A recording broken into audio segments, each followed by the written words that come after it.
another game, I'm not elastic. Platinum when I play, no, it's not plastic. I fill up the bank, magic. Student another game, I got my master's. Whoa, whoa, whoa, whoa, whoa, whoa, whoa, whoa, whoa.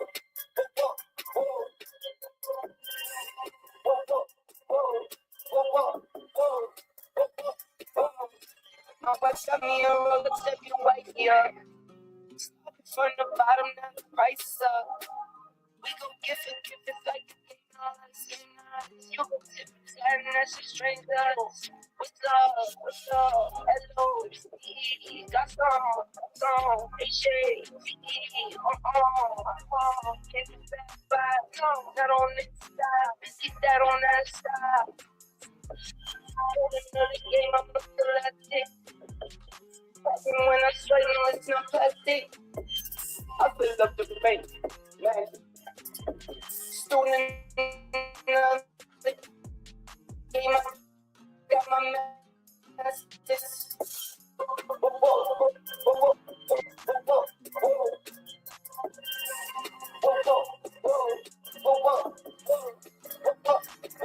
My mama's top one, don't care about top 10.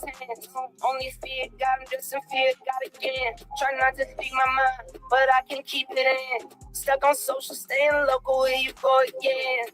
Drop back to back, it's more to come. When I'm lost, I'm going dumb. For my kids, I give a rip. For my love, I lose alone. I want coops from 86. I want trucks from 71. Love this life, I get to live. I wake up and run it up.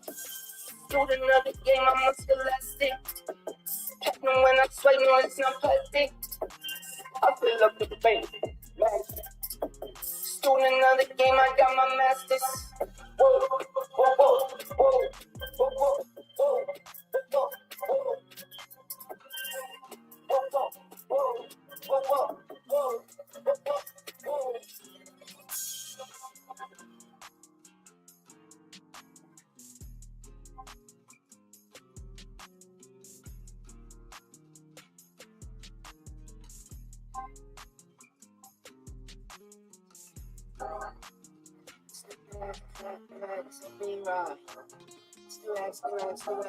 So me wrong. Spit it.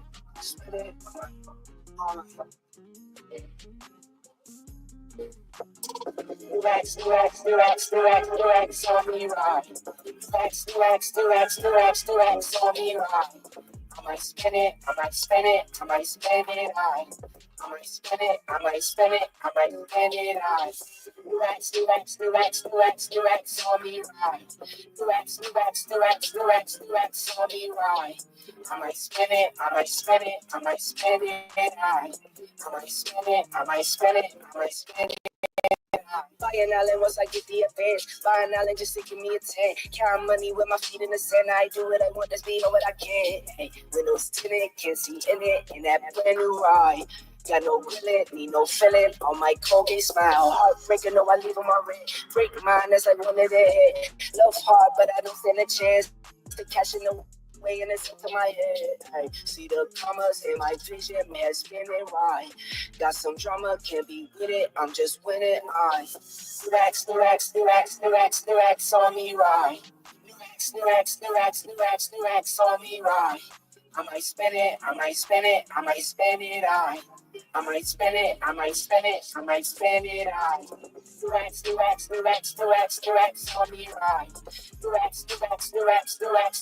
on me right. I might spin it, I might spin it. I might spin it.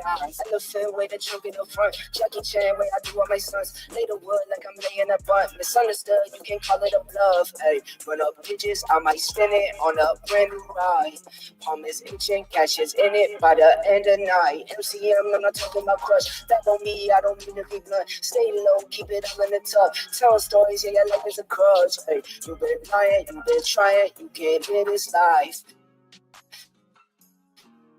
You been praying on my downfall. Y'all know how this goes. I ain't got no goddamn money. All you gonna get is bills if you come for me. Everything I'm reporting has already been reported. I'm just telling the people who missed it, like me. So let's begin. Green light, let's get it. I'm the future, I'm in it. Check score, I'm winning.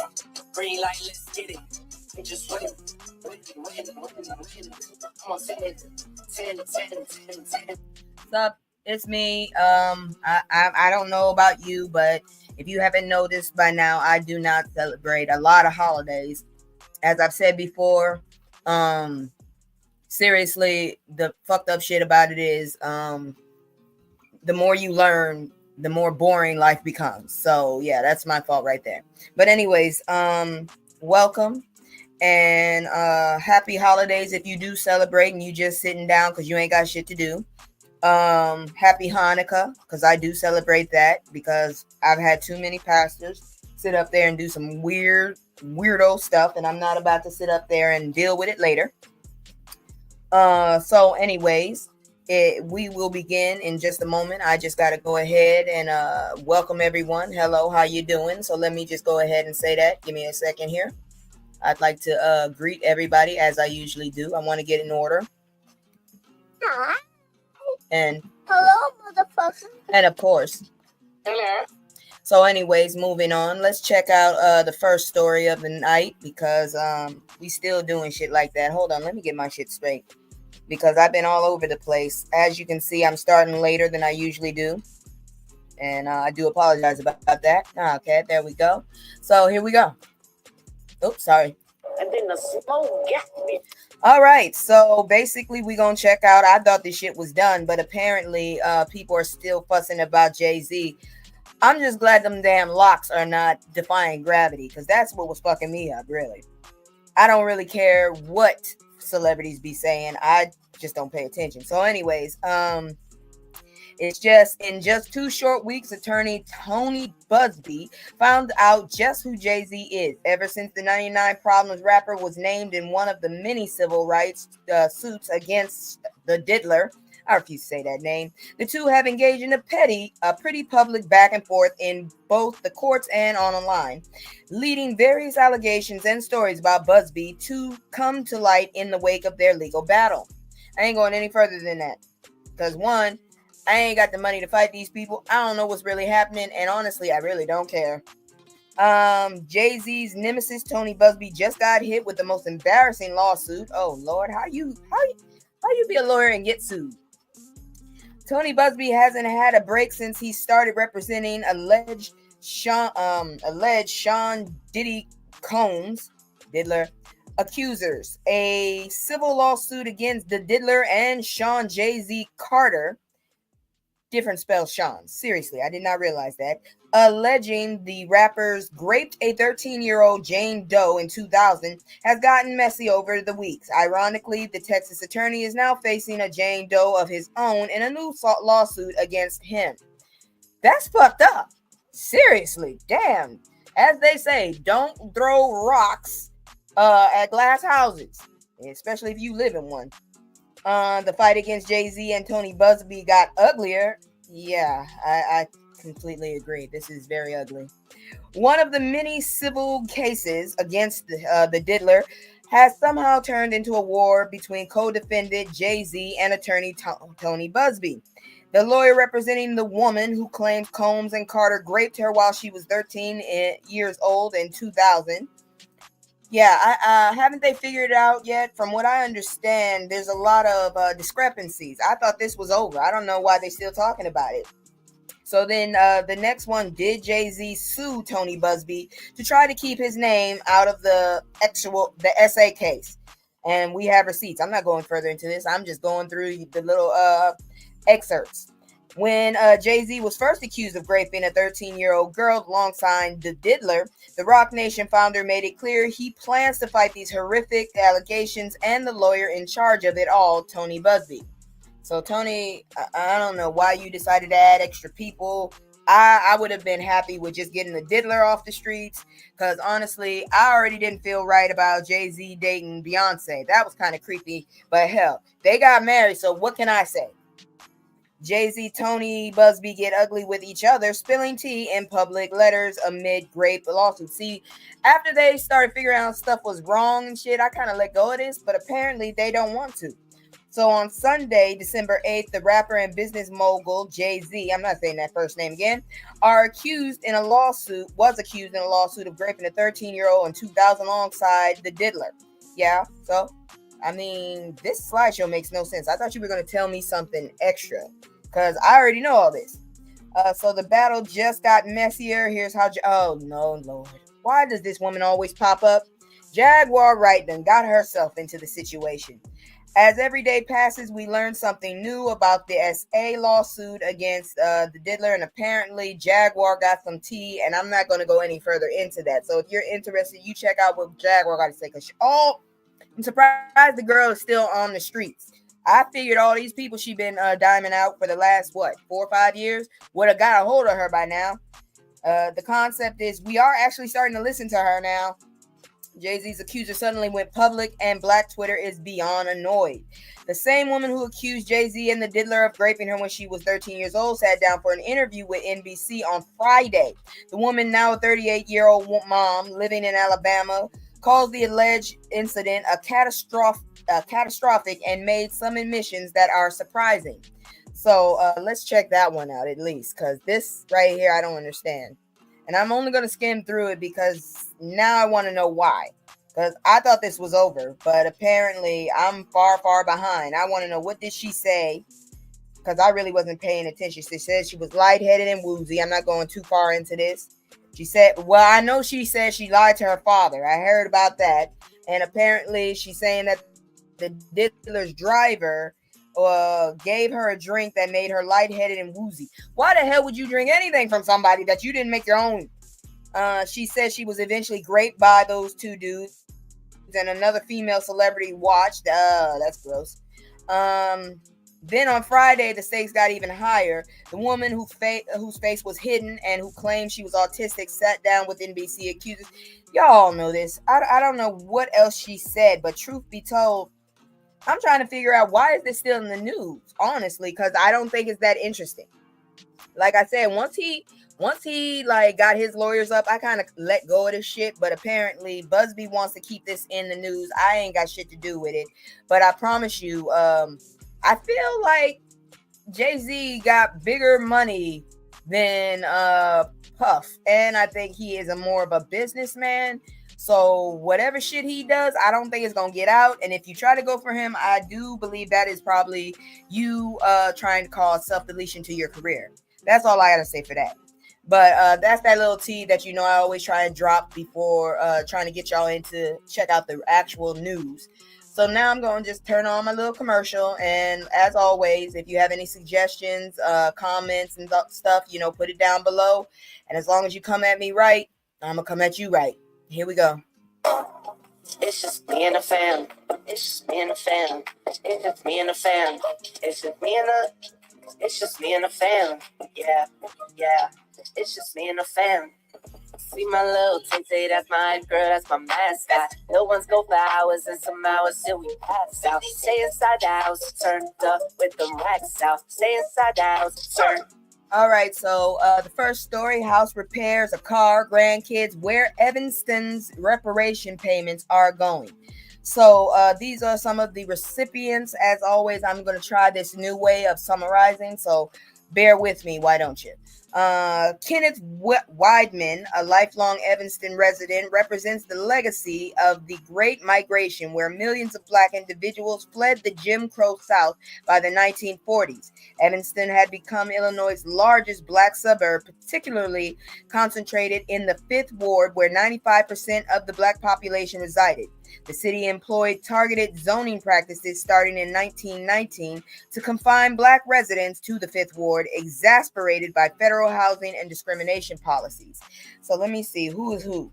All right, so the first one is Cheryl-elect Hilton, Ron Butler, and this right here at the end, that's Kenneth Weidman. That man right there at the end is Kenneth Weidman. So colorism was not in this situation here. If you were Black, you're Black, I guess. Let's see here now. The 5th Ward has historically faced lower property value, median incomes below the city average, and was designated as a food desert. Despite the Fair Housing Act of 1969, structural inequities persisted, contributing to the ongoing economic challenges for Black residents. Evanston initiated the first reparation program in the U.S. in 2022 to address historical racial injustices, offering $25,000 checks and financial assistance to over 200 eligible residents. Eligibility criteria include being Black and having lived in Evanston between 1919 and 1969. So you can't just be Black and just moved in. No, you actually had to be Black. But I'm just glad that it's working. But you know, if I'm reporting it, there's fuckery. So let's keep going with this. So anyways, you could do that, or you had to be a direct descendant of someone who did live in this area and was Black during that time. Give me a second here. So a conservative legal group has sued the city, of course, arguing the reparation program is unconstitutional and violates the Equal Protection Clause by using race as a detriment. Well, what the hell? The whole Great Migration was the whole concept of y'all motherfuckers trying to enslave them. They had to go. They had to leave. And they had to go somewhere better. And the problem was y'all tried to still corral them. So unless you were corralled, I feel like, okay, look, if some white folks were up in there, then they should get reparations too. How about that? If they were up in there in the same struggle, experiencing the same thing, then go ahead and give them that money. But if not, shut the fuck up. It's just like when motherfuckers be sitting up there talking about this is an A and a B conversation. See your way out. Shit. Anyways, moving on. Let's see. Conservative Legacy has sued the city, arguing the reparation program is not unconstitutional and violates the Equal Protection Clause by using, as an eligibility. The outcome of this lawsuit could significantly affect the future of the reparations programs. Motherfucker. Fuck off. We done sat up here and put up with y'all bullshit for too many years. Let us get our fucking money. This is a once in a lifetime situation. This is not going to be a repeat. We're not coming back. I don't understand why y'all don't just let the reparations go and we will shut the fuck up. We won't have nothing else. Do you not understand that? You motherfuckers are all... I can't. Anyways, former Alderman Robin Rue Simmons played a key role in developing the reparations program, recognizing disparities faced by Black residents in Evanston. The Evanston program is part of a growing national conversation on reparations, with various cities and states exploring similar initiatives. The ongoing dialogue reflects a broader understanding of the need for reparations to address historical injustice and foster equity in communities across the U.S. Just let it fucking happen. That's all I gotta say. You upset about it and shit. Yeah, fuck. Let it happen. Because we wouldn't be here if it wasn't for what happened in the past, okay? A hell of a lot of us wouldn't be here. Some of us probably wouldn't exist, all right? So just fucking let it happen. Give us our fucking money. We'll shut the fuck up and then we can move on. Because this shit ain't gonna stop. Even if all of us are here and gone, our ancestors will keep asking for the same shit. You owe us, motherfuckers. Pay the bill. You are not Donald Trump. Okay? That's all I'm saying. And yes, I have my bat still. So, But moving on. That's it for that story. We're going to move on to our next story, which is like, there's going to be a Karen in it. This is going to be actually a very quick night because there really wasn't a lot going on. A lot of the news sites that I go to, I think they took the damn 3 days off or something. Definitely this next website, but I did summarize once again. So let's check this one out, please. Thank you. Emotional content. So don't like niggas on my property. Karen berates Amazon driver in viral video. So a viral video has surfaced showing a racist encounter between a woman referred to as a Karen and an Amazon delivery driver. The video captures a confrontation between a woman and an Amazon delivery driver. The driver could not deliver the package because the woman did not provide the correct one-time password. The woman insisted she had provided the correct code for her perfume order. The woman threatened to call the police on the driver despite the adherence to the delivery policy. The driver expressed frustration over the prolonged interaction, stating he would rather not return the package. The woman openly admitted to being hostile during the encounter, and basically the driver indicated he would report the hostile interaction. An onlooker attempted to de-escalate the situation by asking the woman to settle down. Video showcases not only the delivery issue, but also highlights the troubling language used by the woman, prompting widespread outrage and discussion online. Dude, seriously, you need to have all your shit together. I don't know what else to say, because it's ridiculous. You know, you sitting up here disparaging him, but that's the policy. You should have had that shit on with you. Matter of fact, they usually send you an email. You should have showed him the email. Fuck the code and anything like that. That's on you. You should have had all that shit together. I'm sorry, but, you know, first of all, that was a weird ass thing, too. I've never had to give an order. I will give you that. I've never had to give a code, but what the fuck is going on where they giving you codes? How many people have stolen your things? That's all I can come up with. You must have stolen some shit. But anyways, let's move on. This next one isn't so shitty, so, you know, it's news, but, you know, it's Biden news, so let's get ready. Oh, I'm so sorry. This one, I'm a little out of it. Told you, I'm just out of it right now. So, this one right here was reported yesterday. Like I said, I don't celebrate. So Biden's death row orders grant justice where Supreme Court has grown hostile to claims of racial bias. This was reported yesterday. I'm just going to go ahead and give you the summary of what went down. So on December 23rd, President Biden commuted the sentence of, let me try again. On December 23rd, President Biden commuted the sentences of 37 out of 40 federal death row prisoners to life without parole. This action aligns with the Justice Department's current policy against federal death sentences. The commutation prevents the individuals from execution under a potentially hostile incoming administration. Because Trump is, I still think he's the anti. Anyways, evidence from 1987 indicated that prosecutors sought the death penalty for 70% of black defendants with white victims versus only 15% for black victims. Currently, over 70% of federal death penalty cases involve defendants of color, despite black individuals constituting just 14% of the U.S. population. During the Trump administration, the Justice Department executed more prisoners in 6 months than in the previous 6 decades, often sidelining serious constitutional issues. The court acted to facilitate the executions, raising concerns about political motivation influencing their decisions. We all know it is. What the hell do you mean that you facilitate? That's what's happening. That's exactly what's happening. There's no concerns. It's actually what's happening. President Biden's actions are seen as a crucial step towards rectifying injustices in the capital punishment and preventing further wrongful executions.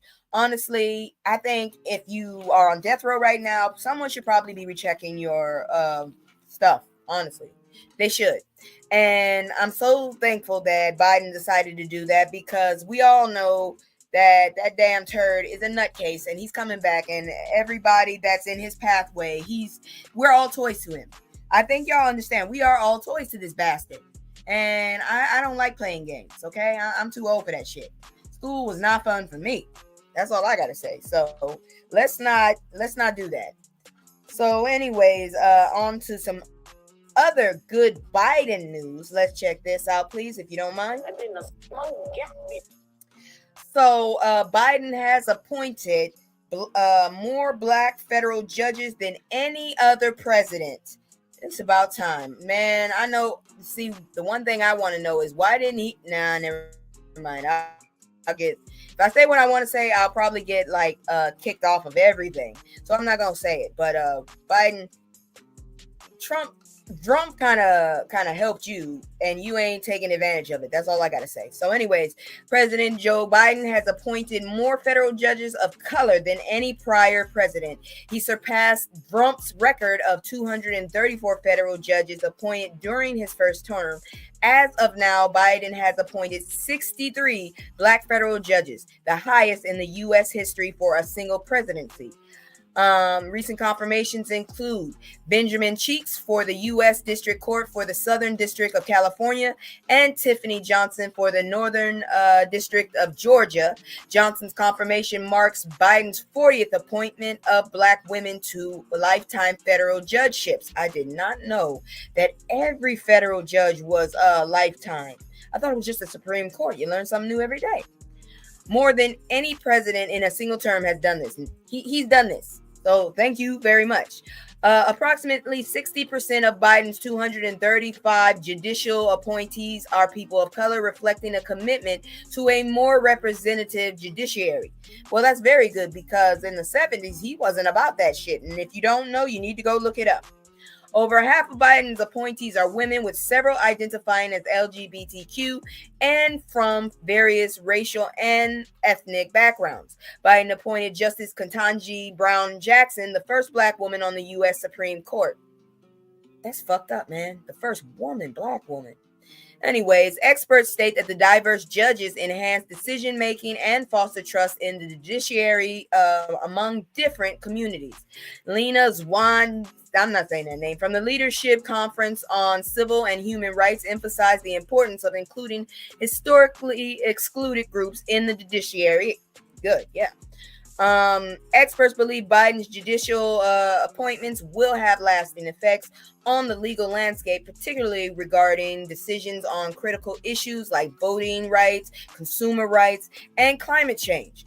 Dedrick Asante Mohammed noted the significant long-term implications of increasing black representation among judges. Biden's effort to diversify the federal judiciary are considered a significant aspect of his legacy, establishing a foundation for future representation. Elliot Minchberg highlighted the positive impact of Biden-appointed judges in improving justice across the nation.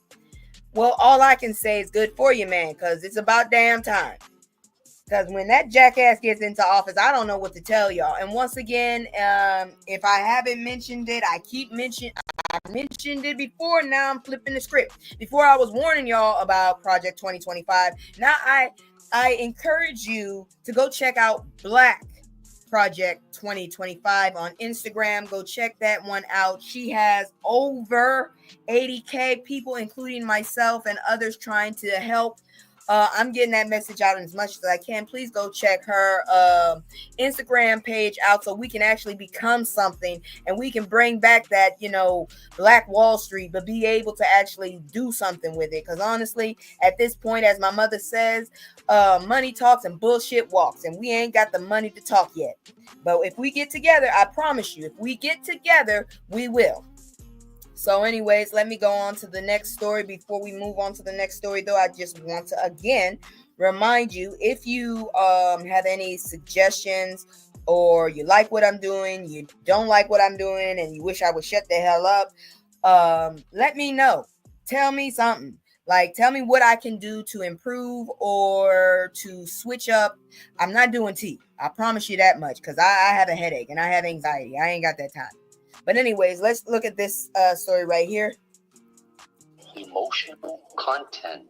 So, Black Cornell graduate afraid of going missing hasn't been seen in months. That is fucking sick. And that is terrifying. I don't know how the hell that works. So, Janae's sister, Jackie Brian Gooden, expressed that Janae had ambitions and it was uncharacteristic for her to go missing. Janae had shared her fears about being kidnapped or trafficked. Specifically, let me show y'all who this is so y'all can see her. You see, this is a very lovely woman, but she is she's trying to figure out where she went. She had gone missing. So Janae had shared her fears about being kidnapped or trafficked, specifically mentioning her concerns as a Black woman. She had previously told a friend, if something ever happened to me, find me, and I really hope they do. On the day she vanished, Janae had sent an email to her ex-boyfriend discussing marriage, which struck her sister as an unusual due to its lack of coherence. Janae had lost touch with family and friends after moving to Los Angeles from Pennsylvania. In an email sent in August, she informed her ex-boyfriend about her plans to relocate. Jacques, I hope I'm right. Jacques expressed frustration about the investigation, noting that at least 9 individuals claim to have seen Janae since her disappearance. The LAPD has not provided updates on the case, leaving the family concerned about the lack of progress. This is fucked up, and this is this girl's own personal hell. I hope she's still alive, and I hope they find her. Oh my God, that's messed up. Janae's family is working with the Black and Missing Foundation to organize a community search event to find her. Police have provided a description of Janae. She is 5'7" tall, weighs approximately 125, so she's rather slender, with black hair and brown eyes. That is not very descriptive.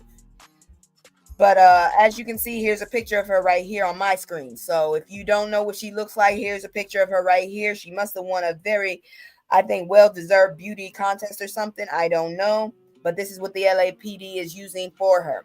Now, the LAPD encourages anyone with information about Janae's whereabouts to contact the missing person unit, specifically Detective Avalos at 213-996 1800. Once again, that's 213-996-1800. So if you see this young girl, please let her family know. They miss her, I'm pretty sure. And it's just really sad that her greatest fear might have just become a reality. I hope maybe she just isn't paying attention to her phone. Maybe she has some crazy love going on. I don't know. But that's a horrible thing to find out about. Moving on, we got a video this time. It's not good, I'm telling you right now, but we gonna make it work. That's all I can say. So check this out in just a moment. Where is it? There you go.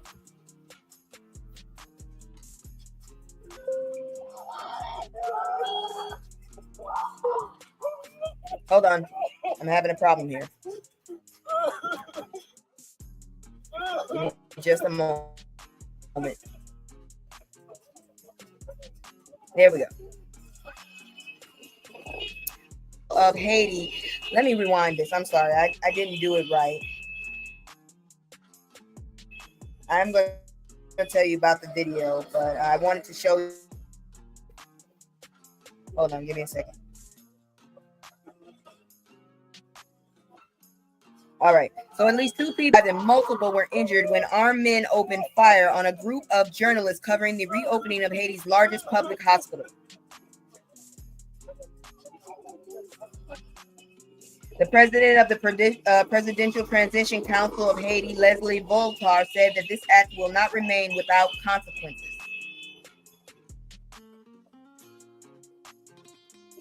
That's so sad. The General Hospital has been closed since a March surge in gang attacks that saw former Prime Minister Ariel Henry ousted from power.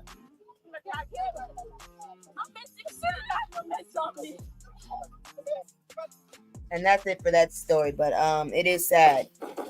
Oh, give me a second. Let me close this down. All right. That is so sad. They basically have, taken over, and they're not letting anybody get any kind of assistance. So basically, the General Hospital, I already said that. But Duckinson Lorth Blema was appointed health minister following a cabinet reshuffle in late November. The Transitional President Council issued a statement on Facebook condemning the attack and promising consequences for the perpetrators. They also extended condolences to the families of the victims, particularly the Haitian National Police and Journalists Association. This incident highlights the ongoing violence and instability in Haiti, particularly affecting journalists and public safety amid gang conflicts. The reopening of the General Hospital is significant for public health, giving it status as the country's largest public health facility. So really, we don't need these people doing this. These people are opening this so that they can get help, and these gangs are just getting all up in the way. I don't understand the point. I really don't, and I really feel like they need to stop fucking around with these people. But I don't understand human minds anyway. So that's neither here nor there, I guess. Anyways, moving on. We're gonna check out this next story. But before we do, check out my commercial because I need a little bit of a break. And as always, if you like, share, comment, subscribe, help me get my numbers up. It's just me and the fam. It's just me and the fam. It's just me and the fam. It's just me and the. It's just me and the fam. Yeah, in the fam. See my little tay, that's my girl, that's my mascot. No one's go for hours and some hours till we packed out. Stay inside the house, turned up with them racks out. Stay inside the house, turn. All right, so warning: 5 things Black people need to really pay attention to when Trump says them.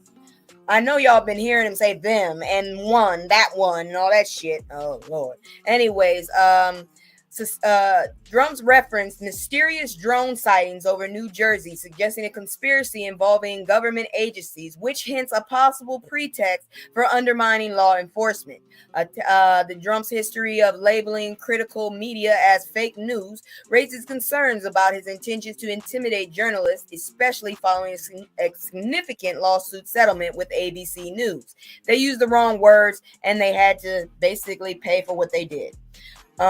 Trump has pledged to stop the transgender lunacy, which alarms advocates as it targets a marginalized group and echoes historical patterns of discrimination.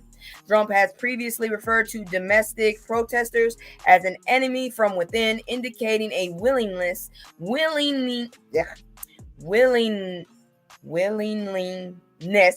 to deploy military force against civil rights activists and political opponents.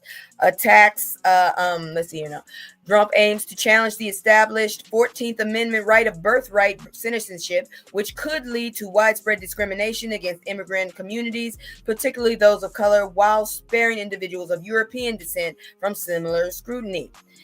Honestly, I'm trying to show y'all that this has increased a division and hostility under Trump's leadership, and a focus on how his actions may threaten democratic principles, civil rights, and the safety of marginalized communities. So y'all get ready, because this fool is going to really start some shit. The man has honestly just embraced his father's racism and has decided that all the Europeans are right and everybody else is wrong. Can we not miss the irony of you talking about another country? European descended people, which means you're from another country. Europe is not America. It's never been. Just letting you know that. Especially when I'm also part Native American. So how about that shit? Natchez. All the way from the Nashawin tribe. How about that? But because of racism, got disowned. But either way, part of me would still be here, but your ass wouldn't. If we talking about really real, like, was your father a legal immigrant? I'm just wondering now. You're starting to make me wonder, sir. Anyways, moving on. Get on my fucking nerves. He does. Trump threatens to take control of Greenland and Panama Canal. Can somebody please go check if this dude is even fucking sane? I don't think he's even sane anymore. What? These are different countries. Leave them the fuck alone. Ugh.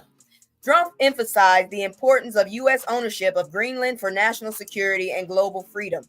Why do we need Greenland? You do realize Greenland is nothing but a big ass like ice cube, right? It's the whole game of like Iceland is actually green and Greenland is actually fucking covered in ice. I'm just saying. He announced Ken Howry, PayPal co-founder, as his choice for U.S. ambassador to Denmark. Howry expressed eagerness to strengthen relations between the U.S. and Denmark, including Greenland. So just go tell your plan and then go ahead and do it. I guess that's how we doing now. Fuck the spies and covert shit. Just be ignorant as hell and just try and do it anyways. Okay. Whatever you say, sir. Trump accused Panama of ripping off the U.S. with unfair fees for ships using the Panama Canal. He demanded the immediate return of the Panama Canal to U.S. control unless Panama met certain moral and legal conditions. The Panama Canal was under U.S. control until it was handed over to Panama in 1977. Jackass. No, that's theirs. That's why it's called Panama Canal. Either you find a new canal or you leave Panama alone, you asshole. You're going to make everybody go off.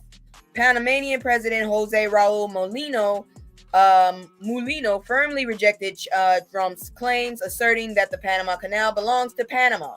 Trump responded to Mulino's remarks on his Truth Social platform, suggesting the issue may not be settled. This dude is an asshole. He's like a rapist, okay?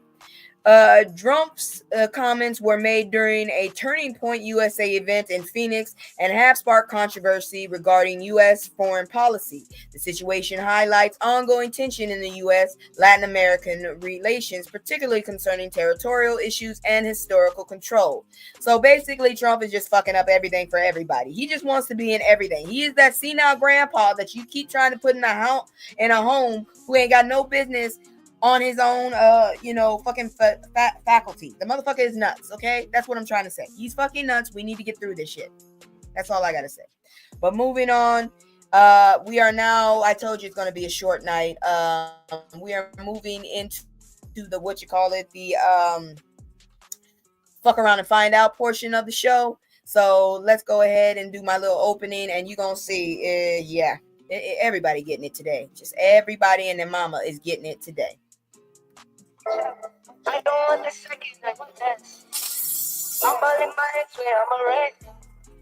I've been moving like a hot. So NYPD's top-ranked uniformed officer Jeffrey Madry resigned amid sexual conduct allegations. I wonder why. Sounds like you're guilty, sir. I'm so sick of these damn people. I don't care what color you are. If you're dirty, you're dirty, and that's all there is to it to me. Shit, dumbass. Anyways, where was I? No, that's not what I wanted. Go back. Go back. God dang it, I didn't want that either. Hold on. Like I said, I summarized this stuff. I'm hoping I just didn't lose it all. I really did. No, I didn't. Okay, good. Give me just a moment, so I can get to the right one. Let's see here now. All right, here we go. Like I said, I've summarized a lot of this stuff, so I'm moving faster. So I do apologize if I'm fumbling a little, because now I think I need a third screen now, honestly, to do all of this by myself. I need a third screen. So when I get a new job, that's definitely what I'm going to be doing, is looking into getting a new screen so that I can look at everything. Now I have a script to read, you know what I'm saying? So I'm not reading the actual news and all that stuff, but I still need to be able to see it, or I'm going to have to write this stuff. And I ain't got enough money for all them damn notebooks. That's all I got to say. Let's see here now. Here we go. All right. Here we go. Is that it? Nope. That's not what I was trying to say. Here we go. This is what I wanted to say. All right. So basically, Jeffrey Madry resigned from his position as chief of department of the NYPD amid allegations of conduct. The resignation was accepted by the NYPD police chief following a complaint filed with the EEOC. Lieutenant, Quanthesia Epps accused Madry of demanding favors in return for overtime pay and opportunities. Epps alleged that after resisting Madry's advances, she faced retaliation, including an investigation into her overtime pay and subsequent suspension without pay. So basically, he wanted to strong arm her and push her into a corner. There's that man right there. If you thought I wasn't going to show his face, you were wrong. So Epps, for her part, was the top earner in the NYPD for fiscal year 2024, earning over $400,000 with a significant portion attributed to overtime. Madry had faced other allegations of misconduct, including an amended complaint from Captain Gabrielle Willis, who claimed she was harassed by him as far back as 2015. A former officer accused Marjorie of coercing her into a long-term affair, although that case was dismissed by a judge in November 2024. Marjorie is also involved in an ongoing complaint review for alleging instructing officers to void an arrest of a former NYPD officer who had worked under him. An NYPD administrative trial judge has suggested that this case has been dropped due to jurisdiction issues. Marjorie, through his legal counsel, has denied all allegations made against him. Honestly, I don't know what to think, because after the mayor situation, I mean, what's to say? That whole pyramid is falling down out of the corruption. And I honestly don't trust police that much. Like I said, my mother had tried to be a police officer. She went through everything, and she only lasted 2 weeks just because of the corruption by itself. So that just tells you right there a lot. It tells you a whole fucking lot. That's all I can say. So anyways, we move into, let's see, some more fuck around and find out. Dude fucked around and found out before sitting his ass up there trying to pay for actual favors. Now we got a prankster. Woo. Give me a second here. Even when everybody's out, I still ain't got the internet. Fuck. Anyways, so let's check this one out if you do not mind. So social media prankster sprayed insect killer on fresh food in an Arizona Walmart. Guess what happened next? Okay, so I just want to show y'all who it is. Damn it. All right, so here we go. Charles Smith, known as @WolfColetti on TikTok, filmed himself spraying Hot Shot Ultra Bed Bug Spray and Flea Killer on groceries at a Walmart in Arizona. The incident occurred in the Phoenix area and was shared with his followers before being deleted. A variety of groceries, including potatoes, lemons, and bananas, were affected by the pesticide spray. The Mesa Police Department reported that Smith was charged with several offenses, introducing poison, criminal damage, endangerment, and theft. Did he steal the hot shot? Oh, you a dumbass. Introducing poison is classified as a Class 6 felony in Arizona, while other charges are misdemeanors. Following an investigation led by the Tempe Police Department, Smith turned himself in. You are an idiot, sir. Smith referred to himself as a troll that you are in court documents indicating his pranks are financially motivated. He claims these social media stunts generate between $6,000 and $10,000 monthly. Well, sir, apparently you're going to need all those Ks to get the hell out of jail, you dumbass. I hate these damn pranks. Honestly, I don't care what country you are.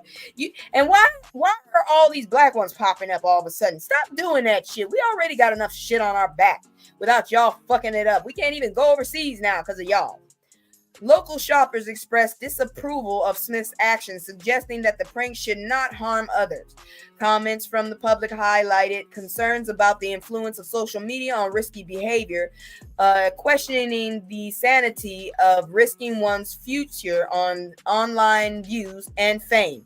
Honestly, sir, I did not expect this. I honestly thought maybe, just maybe, your dumb ass might have helped solve something, and maybe there were a bunch of bugs and shit. But no, you're just a troll, and you're really not helping the society or the culture. You're definitely not helping the culture. You're just fucking us up all around.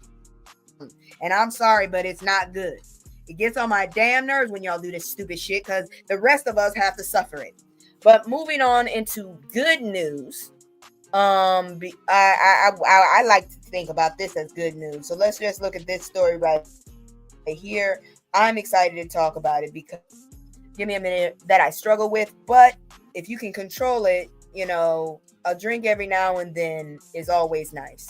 So let's check this story out right here and we'll keep it moving. Let me see. What are we doing? And then the smoke got me. All right. So give me just a moment. Get my behind over here to this summary. All right, so I'm going to tell you this was reported today for the holiday season. The truth about holiday spirits. Holiday celebrations often lead to increased alcohol consumption. Hey, Terry. resulting in a higher likelihood of negative consequences such as fights, falls, and traffic accidents. Many individuals misjudge their drinking limits during festive gatherings. Common myths persist, and I just want y'all to see this drink. It looks lovely, but I do want y'all to know that you should be drinking responsibly during this time, because we need everybody we can get. But isn't that a pretty drink? That's a pretty drink. It makes me feel like when you drink this, it'll probably warm your stomach. Like I feel like there's some apple cider in that. I don't know why, but anyways, drinking coffee sobers you up. That is a fact. Caffeine can help you with drowsiness, but does not negate alcohol's effects on judgment or coordination. Here's another myth. You can drive as long as you're not visibly intoxicated. Coordination and reaction times are impaired long before visible signs of intoxication appear. Yes, it is a very festive looking drink. Another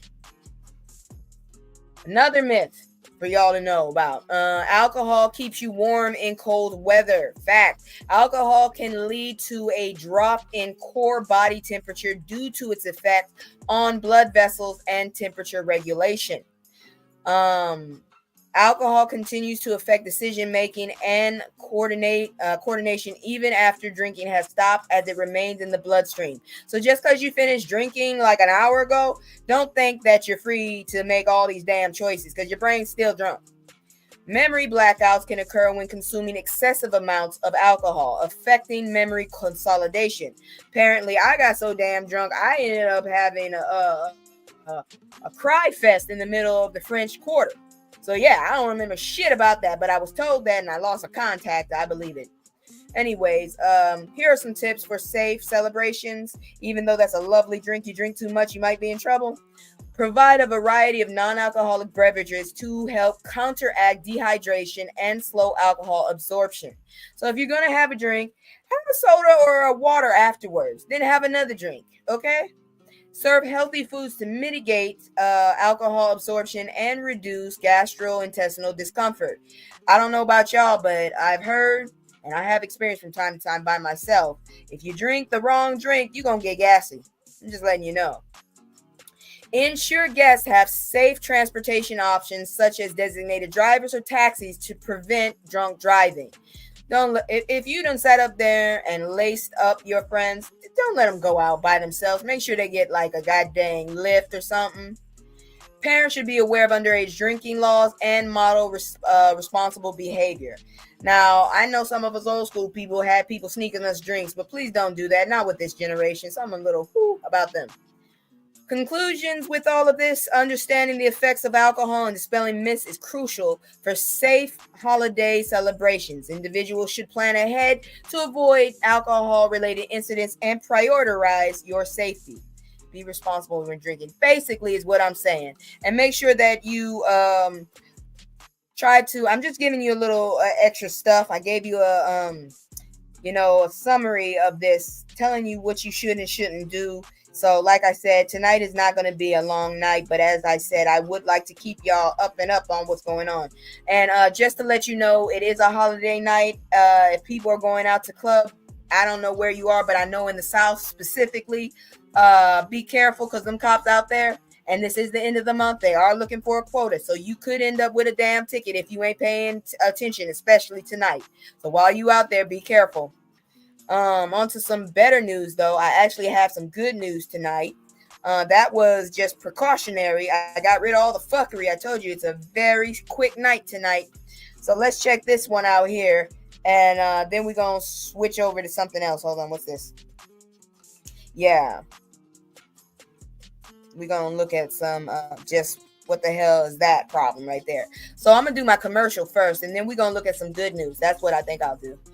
So check out my commercial as always, and then we'll move into the next one, which should be a bit more of a good news for some people. I don't know who, but some people gonna be happy. It's just me and the fam. It's just me and the fam. It's just me and the fam. It's just me and the. It's just me and the fam. Yeah. It's just me and the fam. See my little Tay, that's my girl, that's my mascot. Little ones go for hours and some hours till we pass out. Stay inside the house, turned up with them racks out. Stay inside the house, turned. All right, so 1 million taxpayers will soon receive up to $1,400 from the IRS. Who are they and why now? This was reported on the 23rd. I told y'all everybody kind of stopped working on the 24th. And I'm not a journalist. I'm just passing on the news. So let me get my summary up so I can tell y'all what's going on with this shit. I hope I'm one of them damn people because I'm broke. Anyways, the IRS will distribute around $2.4 billion to approximately 1 million taxpayers. Payments are intended for those who overlooked claiming the recovery rebate credit on their 2021 tax returns. Eligible individuals may receive up to $1,400 each, depending on their situation. Payments are for taxpayers who filled a 2021 return but left the recovery rebate credit field blank or give me a second, I'm choking here. All right. 21 tax returns. So where was okay, here it is. Or reported it as $0 when they were eligible. Most eligible taxpayers have already received prior federal stimulus payments, so the likelihood of receiving these additional payments is low for others. Payments will be automatically sent out in late January 2025 with no action required from eligible taxpayers. Funds will be deposited directly into bank accounts or mailed as checks to addresses the IRS has on file. The IRS will send separate letters to notify eligible taxpayers about their special payments. Taxpayers who have not yet filed their 2021 return can still receive the payment by claiming the recovery rebate credit by April 15, 2025. Filing a tax return is required even if the taxpayer's income was minimal or non-existent. 3 rounds of COVID stimulus payments were issued, totaling $814 billion. I only got 2 of them bitches. Shit. Now that I think about it, I only got 2 of them. Did I get 2 of them or did I get 1? Shit. Anyways, $814 billion based on income filing status and dependence. March 2020 up to $1,200 per filer and $500 per child under CARES Act. December 2020 up to $600 per filer and $600 per child under the Consolidated Appropriation Act. And March 2021 up to $1,400 per filer and $1,400 per child under the American Rescue Plan Act. I didn't get that, bitch. Damn it. Yeah, that's what you get. I don't know if I'm going to get it. I hope I get it. And I hope you do too, if you're watching this. But that's good news to at least 1 million taxpayers. Good on you, motherfuckers. Good on you. Anyways, moving in to some just regular news. This is movie news. It's a little different. So let me try this then. Oops, sorry. All right. So psychological thrillers featuring white people. Problems that make black people say, hell, that wouldn't be me. So this is a little comedy for y'all. And I totally understand it. Because some of these damn horror movies, you couldn't catch my ass. Let's face it, black life is often like a psychological thriller. Yeah, it is. People lie in your faces, team up against us, call us out our names, and unalive us for no reason. That's a daily basis. Bad things do happen to us, which is why we all get annoyed by all those black struggle films. In reality, we always make it through, but do we really have to be reminded of the dark side? Aside from the annoying black struggle films, being black in any movie, especially in a thriller, is never a good thing, and it never shows our super powerful skill to survive. Believe me, I'm telling you right now, I couldn't be in a horror movie. That movie would last all of 5 minutes, because I would have left. Oh, there's a killer. I'm out. I'm going to the other side of the country. I got a red eye. I done spent all my money on that. I don't give a damn. I'll be homeless out there. I don't care. I'm getting away from the killer. Is there a noise coming somewhere? I'll go the opposite direction. You ain't making a horror movie with me because I've lived this life. Let's see here now. Aside from the annoying black struggle films, yeah, exactly. Where was it? We die first, can't outrun the slowest zombie, and we are rarely the hero. I'll be damned. If I see a goddamn zombie walking to my ass, I'm running to my car and I'm driving away. Fuck you. In fact, movies don't spread the wealth to showcase fear and struggle within white America. But lately, our white brothers and sisters, I'm never saying that again, have been going through it in these mind-bending thrillers. And to be honest, that gives us a mental break. So if you are looking for some great movies this holiday, but ones where black people are not in imminent danger, which is nice, then look no further. Sit back, relax, and get ready to say that could never have been me. I'm just saying, a lot of these movies, they could never be me. I could never. Speak No Evil. Did I see this movie? No, I didn't, but I wouldn't be in this situation. I heard about this motherfucking movie. Couldn't be me. Starting off with a recent release, Speak No Evil depicts an American family visiting a British family estate, only to learn more about the horrific nature of the owners. All we have to say is black folks would never allow this disrespect. Okay, this is actually a remake because the original movie was actually two other European white people offing one European family offing another European family from a different country. So that's basically what that movie was about. But yeah, I don't give a damn if you from Nigeria. If I don't know you, you're not coming to my house. I'm not inviting you to my house. I don't give a fuck where you're from. You could be from Jamaica. You could be from down the street. I don't know you. You're not coming in my house. So this could never be me. Definitely. Pontypool. Oh yeah, I seen this one. This one was crazy too. A disc jockey learns about the recent reports of a zombie apocalypse in Pontypool, Ontario. Main character Grant Mazey locks himself in his radio booth and races against time to warn the rest of the world about the zombifying virus. An amazing movie, but believe us, black folks would have known something was up immediately. Exactly. So basically this movie, the English language is a virus and they go cuckoo. Couldn't be me. Could not be me. Fuck you. I would just go ahead, go shut the hell up, get in my car quietly, leave you motherfuckers alone, get me some earplugs, and go watch some foreign movies. I don't mind foreign movies. I love foreign movies. So you ain't got to worry about me. I will not catch this fucking disease. Couldn't be me.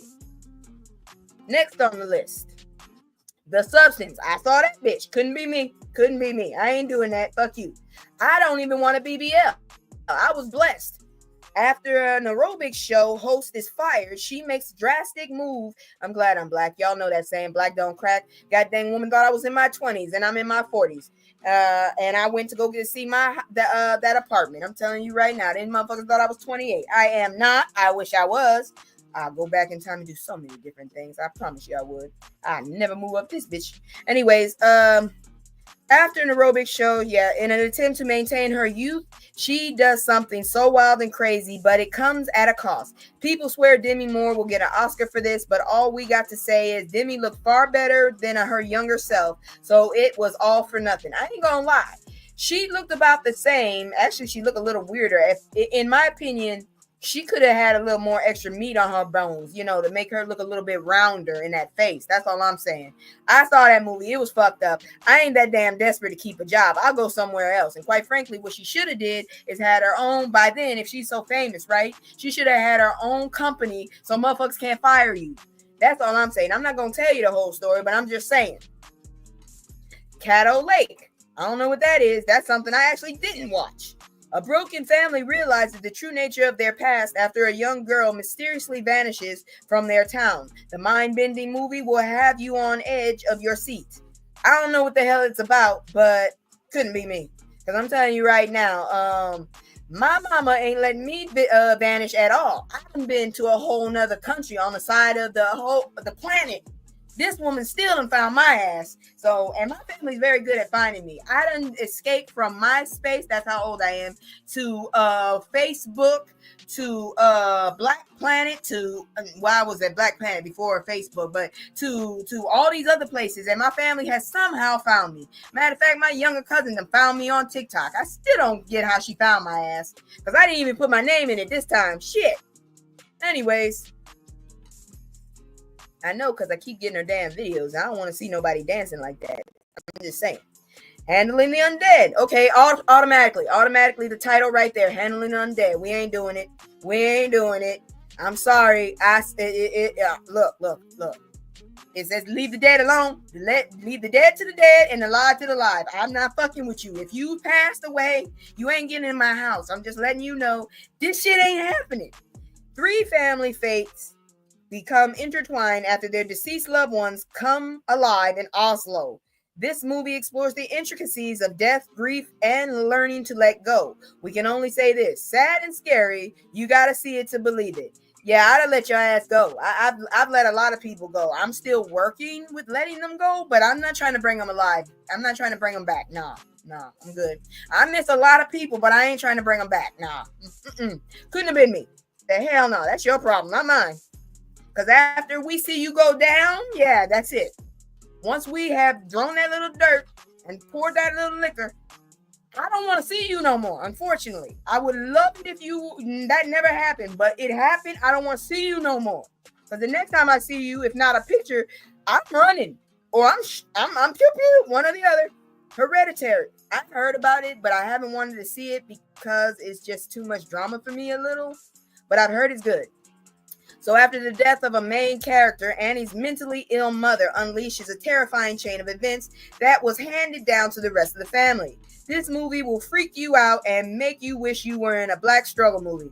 Yeah, I've heard about it, and I'm just saying, my mother ain't that involved in my child's life, and I don't think anybody has been that involved in anyone else's child's life, because usually when you get too pushy, I've seen my mother threaten strangers who tried to tell her not to do certain things. So I don't think that's what I have to worry about this situation. This is definitely not a struggle for me. That's definitely not one for me. Heretic. I saw that one and that was disturbing. And no, this is Heretic. Okay, I was thinking Relic. Sorry. Heretic. Yeah, nah, this ain't happening either. Because one, I'm not a missionary. Never have. My family, I've had family that's been Jehovah's Witnesses, and they have all been, God forgive me, but they have all been half-ass Jehovah's Witnesses. They don't go to nobody's house. They smoke. They cuss.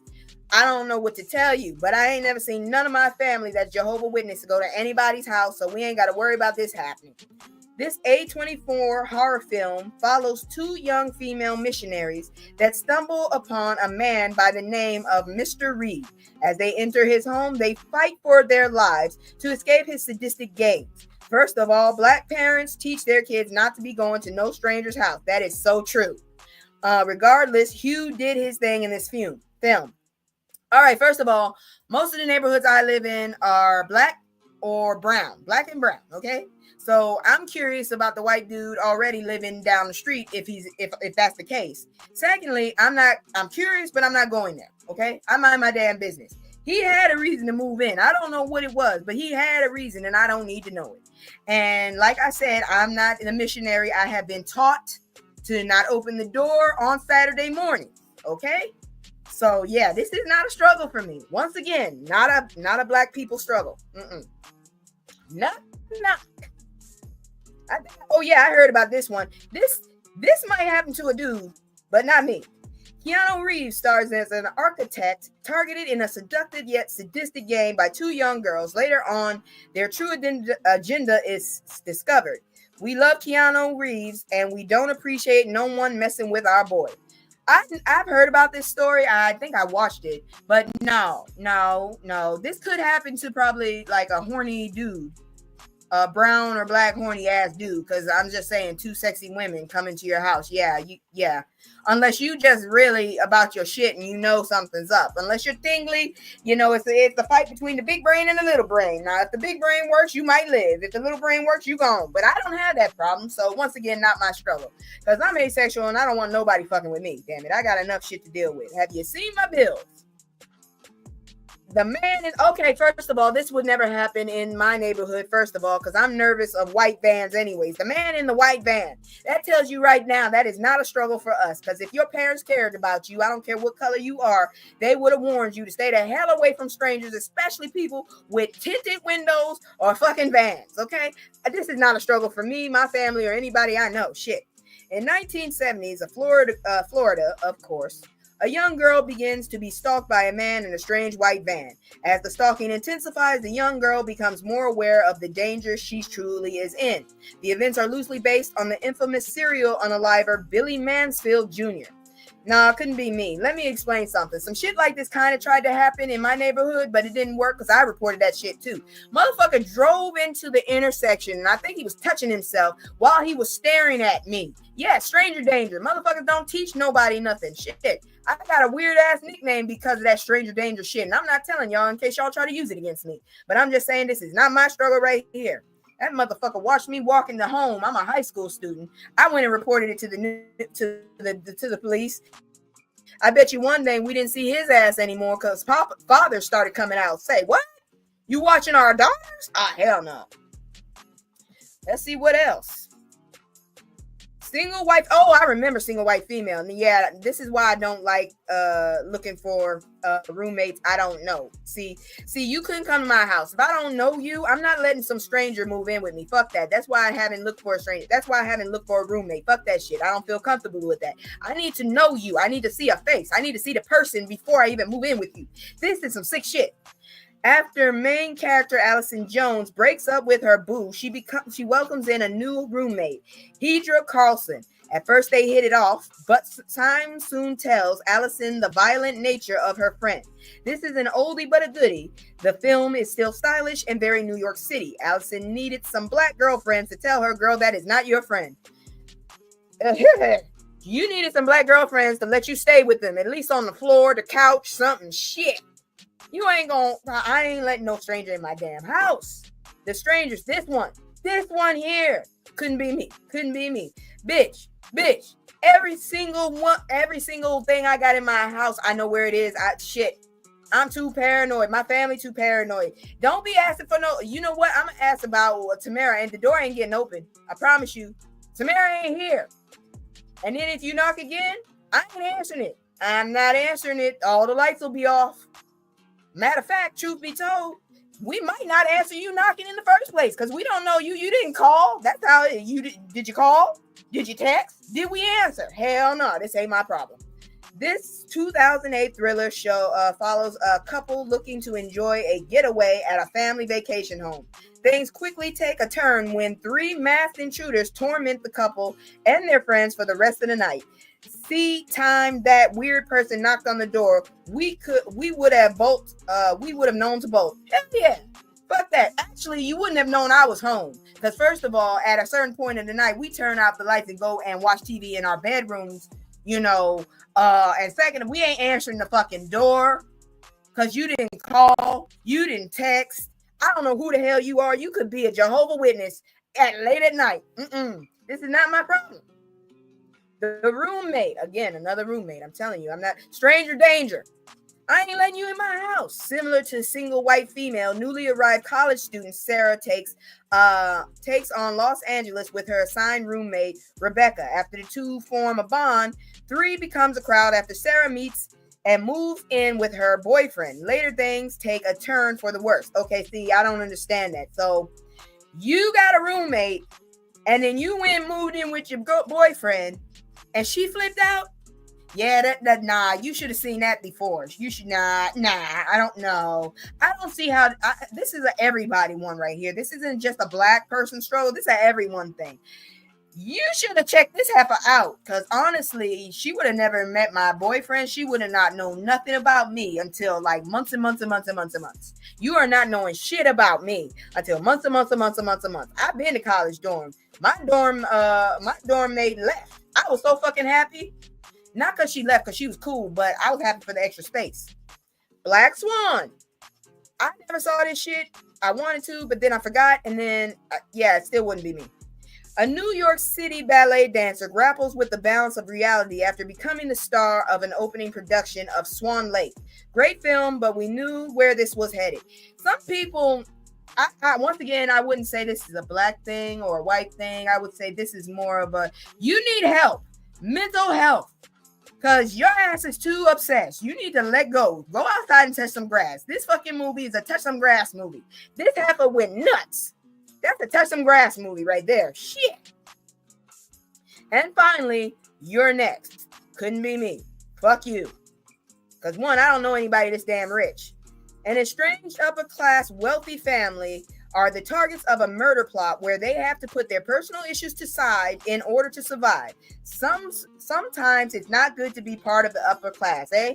Well, first of all, I don't know because I ain't never had that much damn money. But if we going by how my family is, yeah, this couldn't be me. This couldn't be me. Because first of all of us would have had a front, okay? We would have formed a front. We could have been fighting each other like cats and dogs. But if you come after one of us, all of us coming for your ass. Everybody, extended family, the little kids, everything's locked down. We checking doors under the bed. We got weapons. Your ass ain't getting out this house. And secondly, we wouldn't be in the middle of nowhere either, motherfucker. I don't know about you, but I need to know that the police can get to me within at least 30 minutes. Even though they probably won't send anybody for 2 hours, I at least need to know that I can get my ass up there in a running distance. Fuck you. I need to be in a city. I'm not living in no middle of nowhere and invite everybody. Fuck that shit. If I need a car to get somewhere to the closest store and shit, and ain't nothing but trees and shit, fuck you. I'm not moving there. This is not a situation for me. This is one of those movies where that struggle is for those motherfuckers who got money and ain't got no damn sense. I see people all the time talking about they want to live in the woods. Fuck you in the woods. I'm not living in the woods. What if your house burned down? By the time they get there, it ain't gonna be nothing. What if somebody have you seen Hush? I've seen Hush. This motherfucker in the middle of the hell no. The next person next to you is like, what, a 15-minute walk? Hell no. I need to be somewhere where there's paved road so the police, the ambulance, everybody can get to me. You ain't, no. You're next, no. I wouldn't have even been in that situation. Where are you going? And who's going to be there? All your rich family, huh? Nobody poor? Nah, I'll stay home. Yeah, how about you leave your credit card with me? Yeah, how about that? Yeah, okay. Love you. Bye. Ain't gonna happen. I'm just saying. That's it for that news story. I just thought I wanted to, shake it up, make you laugh a little, giggle, smile. I don't know if it helped. Great. Now we're getting into everybody's favorite. It's a little mix of celebrity and health. So let's look at this shit here. Ain't nobody got time for this shit. All right.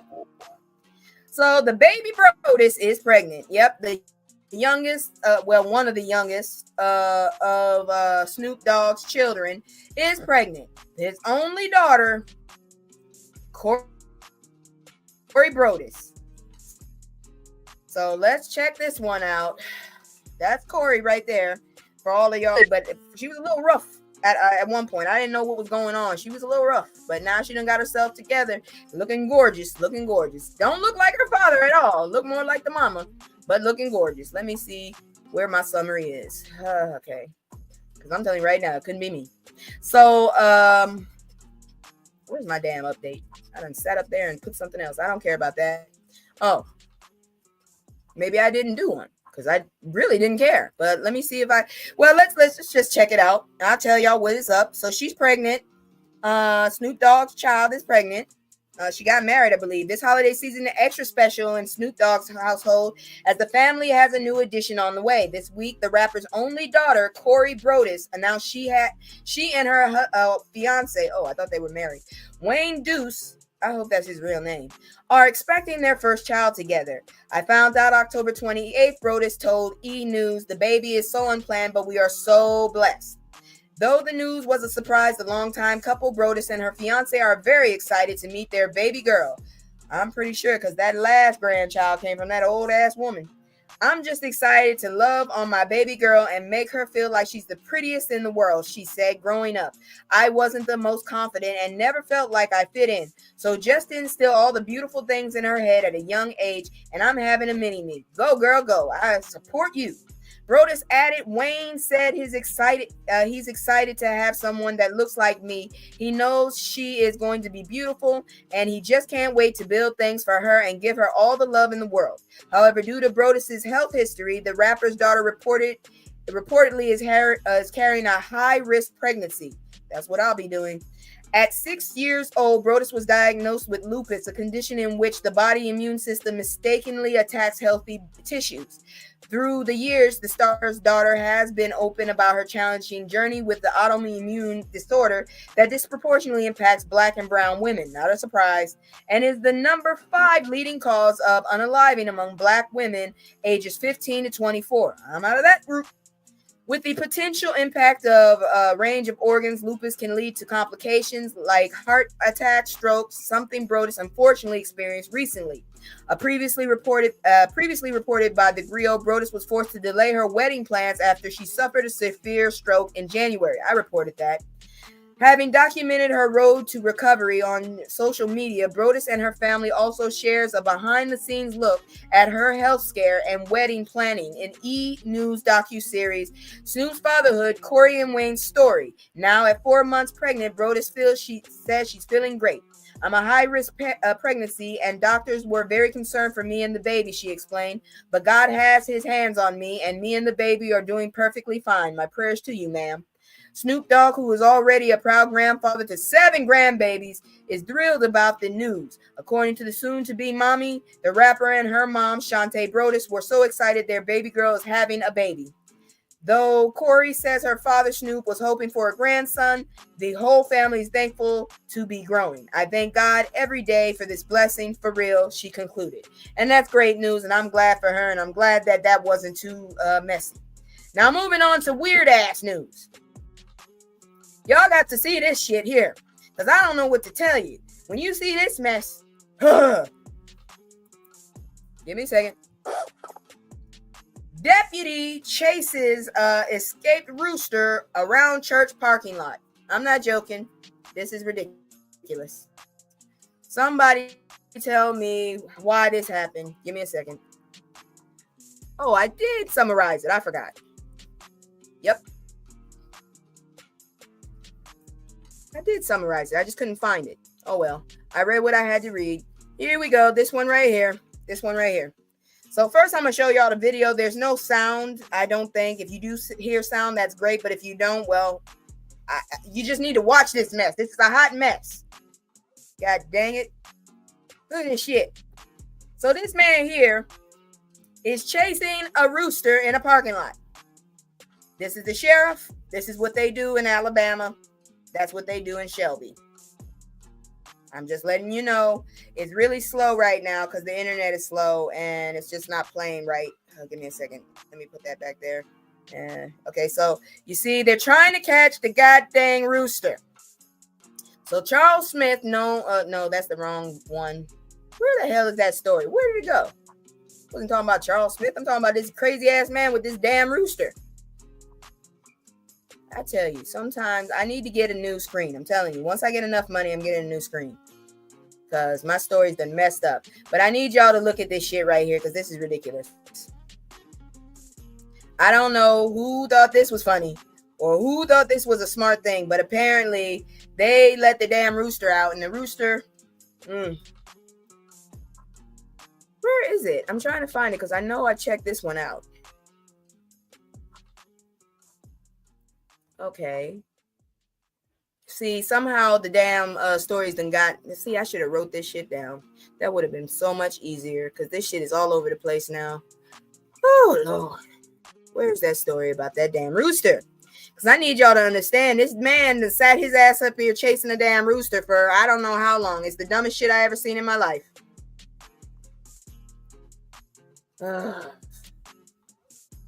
So annoying. If I have to read this, I don't care. I don't care. It's a 38-second video, but it's just not playing. I couldn't download it. I ended up downloading something different. But that man right there is just chasing a fucking rooster. I don't know why. Police in Alabama shared a body camera footage from a chase involving an armed and dangerous subject. They really said this shit. I'm not joking. They really said this shit. A rooster. The Shelby County Sheriff's Office said on social media that deputies responded to an armed and dangerous suspect attempting to roost in a local church parking lot. The video shows a deputy risking his life to protect the church flock. His feathers were ruffled, his nerves fried, but Deputy Watkins never rested until he got his man. Y'all got to stop. The Post said the rooster eventually fled into a tree where the deputy was able to grab the avian and carry him back to his coop. How did he get out? Why did he go to the church? Can you really capture this motherfucker? Because he's looking for salvation. There's the rooster right there, okay? If you can't see it, there's that little fucker right there. I don't understand what the hell happened, but dude caught the damn rooster who apparently decided that he was going to live at the church. I didn't know that was on the against the law. I figured he was a refugee. Maybe I'm wrong. Maybe I was wrong. I made a mistake, but it looked like he was just looking for salvation, and y'all just decided to deter that shit. Damn, that's rude. That poor rooster.